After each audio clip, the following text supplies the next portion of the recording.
शून्य सकल ब्रह्मांड, ये सारा ब्रह्मांड शून्य है। शून्य का मतलब इसमें कुछ नहीं है। नमस्ते, मैं पवन यादव, रामपुरा झज्जर हरियाणा एनसीआर से। इसी को समझेंगे। अभी इस ब्रह्मांड के बारे में बताया जाता है कि इस ब्रह्मांड में बहुत से तारे हैं, चांद हैं, सूरज हैं, ग्रह हैं, धरती हैं। धरती पे पेड़ पौधे हैं। देखिए, वैज्ञानिक काफी कुछ बताते हैं इसके बारे में, लेकिन वो जो विज्ञान है ना, वो विज्ञान भी माया ही है। क्योंकि वैज्ञानिकों को जो समझ में बात आ रही है उसमें पूरी सत्यता नहीं है, वो पूरी सच्चाई नहीं है। हम इस ब्रह्मांड को समझने की कोशिश करते हैं। तकरीबन सभी आदमी ब्रह्मांड को समझने की कोशिश करता ही है। कोई भी जीव क्यों ना हो, वो ये समझने की कोशिश करता है आखिर ये ब्रह्मांड है क्या, आखिर इस ब्रह्मांड में क्या क्या चीजें हैं, क्या क्या वस्तुएं हैं, क्या क्या ग्रह हैं, क्या क्या तारे हैं, देवता हैं या नहीं है, भूत प्रेत है या नहीं है। बहुत कुछ समझने की कोशिश करते हैं और वैज्ञानिक भी बताते हैं, लेकिन ये भी पूरा ज्ञान नहीं है, ये भी माया का ही ज्ञान है। क्योंकि वैज्ञानिक ब्रह्मांड के विस्तार को बताते हैं, बहुत लंबा चौड़ा ब्रह्मांड है और ब्रह्मांड में ऐसे विज्ञान काम करता है, ऐसा बताते हैं। और जो योगी होते हैं, जो भक्तजन होते हैं, वे बताते हैं कि इसमें देवता हैं, इसमें स्वर्ग नरक हैं, दूसरे लोक हैं। ये भी पूरा ज्ञान नहीं है, या कह लो ये ज्ञान ही नहीं है। मैं भी अपने वीडियोस में कई बार लोकों के बारे में बताता हूँ, ब्रह्मांड के बारे में बताता हूँ। तो इस ब्रह्मांड में कुछ नहीं है, ये शून्य ब्रह्मांड है। जो कुछ आपको वीडियो में मेरे चारों तरफ दिखाई दे रहा है, या आपको अपने चारों तरफ जो कुछ भी दिखाई दे रहा है, ये कुछ है ही नहीं, ये शून्य ब्रह्मांड है।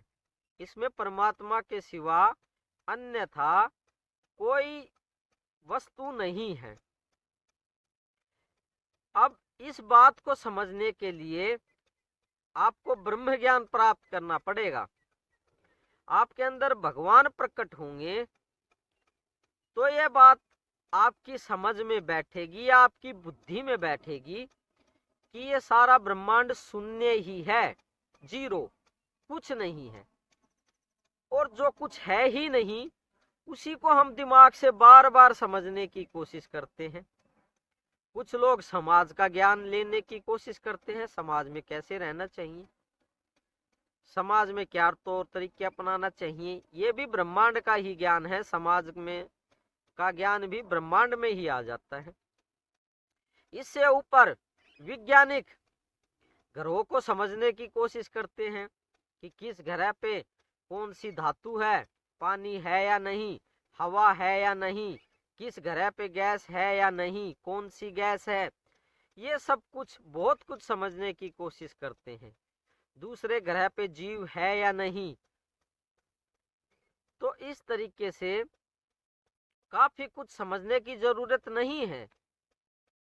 अपनी बुद्धि को ठंडा करो, शीतल करो, शांत करो दिमाग को। इस ब्रह्मांड में कुछ नहीं है, ये शून्य ब्रह्मांड है। तो परमात्मा सत्य है, परमात्मा को पाने की कोशिश करें, परमात्मा को अंदर प्रकट करने की कोशिश करें। यही सर्वोत्तम है, यही हकीकत है। जब परमात्मा प्रकट हो जाएंगे तो इस ब्रह्मांड की हकीकत पता लग जाएगी कि ये ब्रह्मांड शून्य है। मैं आपको प्रणाम करता हूँ। आप पूर्ण ब्रह्म परमात्मा हैं, ये आपको ये बात अभी पता नहीं है, भूले हुए हैं आप। मैंने आपके अंदर परमात्मा को देखा है, उसी अनुभव से कहता हूँ कि आप ही परमात्मा हैं। मेरा नमन बड़ी प्यार से स्वीकार कीजिए। कल फिर कुछ और समझने की कोशिश करेंगे। जिससे कि आपको परमात्मा की प्राप्ति हो सके। और जिन चीजों को, जिन वस्तुओं को आप समझने की कोशिश कर रहे हैं या इस ब्रह्मांड में क्या क्या है उस विज्ञान को समझने की कोशिश कर रहे हैं, तो वो व्यर्थ ही है। तो कल तक के लिए विराम दीजिए और दिमाग को शांत करें, कुछ ना समझें, जो चल रहा है चलने दें उसे, क्योंकि ये सब कुछ शून्य है। धन्यवाद आज के लिए, कल फिर बात करते हैं।